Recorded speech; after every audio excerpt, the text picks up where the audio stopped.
안녕하세요, 여러분. 구독 눌러주시면 감사드리고요. TQQQ 관련 인사이트 정보를 여러분들이 알기 쉽게 설명해드리고 있습니다. 오늘의 가장 큰 이슈는 역시 물가지수 발표 있습니다. CPI라고 하는 물가지수 발표가 있는데요.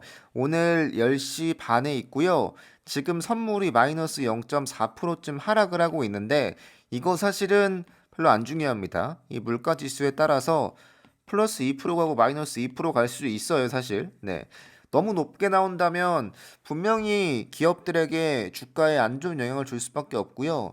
여러모로 계속해서 금리 인상을 어느 정도의 속도로 할지 또 얼마나 많이 할지에 대한 언급이 되고 있는데 이거를 좀 좌지우지할 수 있는 가장 큰 이슈가 이 물가 지수입니다. 매월 높아지고 있고 매월 우려가 되고 있는데 최근에 이 물가지수 발표에 따른 그래프를 좀 보여드리면 물가지수 발표가 있는 그 다음 날에 웬만하면 전부 다 하락을 했습니다. 이 빨간색 보시면 되거든요. 이 빨간색이 그 다음 날입니다. 발표 있었던. 최근이야 물론 좀 이 물가에 대한 우려가 많아서 적기 때문에 네. 전달도 물론 그렇고요. 그 전달도 그렇고 계속 그냥 하락만 했습니다. 그러니까 어, 다들 아시겠지만 11월 뭐 10월부터 이때부터 물가가 굉장히 많이 그 CPI가 걱정이 되면서 금리 인상 이슈가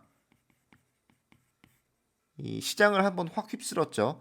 그래서 성장주 같은 경우는 반토막 이상 난 것도 굉장히 많은데 보시면 이때도 역시 그 다음 날에 조금 하락을 했고요.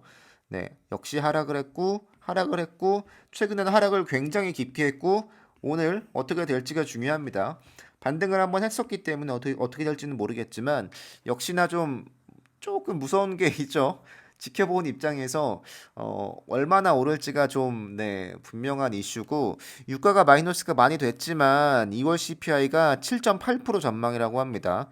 굉장히 높은 수준인데 문제는 3, 4월에 더 오를 수 있다는 전망이 지배적입니다. 아마 당연히 오를 거고요.